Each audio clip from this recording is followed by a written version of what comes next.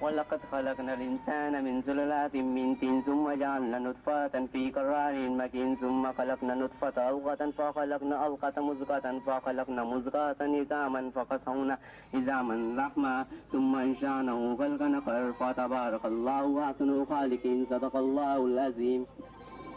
اب اللہ تعالیٰ نے ورسز کے اندر اس طرح سے بتایا کہ ہم نے انسان کو ایک مٹی کے سط سے بنایا, یعنی فرض جو لکھا ہوا ہے مٹی کے سط سے بنایا. اب مٹی کا سط کیا ہے؟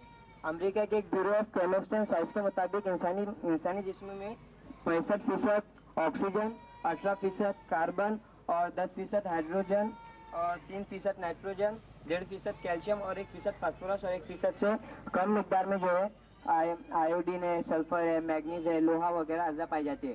اور یہی تمام اجزاء مٹی کے اندر جو ہے کم و زیادہ کی مقدار میں پائے جاتے ہیں. یعنی اس سے ثابت ہوتا ہے کہ اللہ نے جو کہا ہے کہ ہم نے انسان کو مٹی کے سط سے بنایا, اس کی حقانیت اس کی ورسز کے اندر اللہ ثابت کرتا ہے.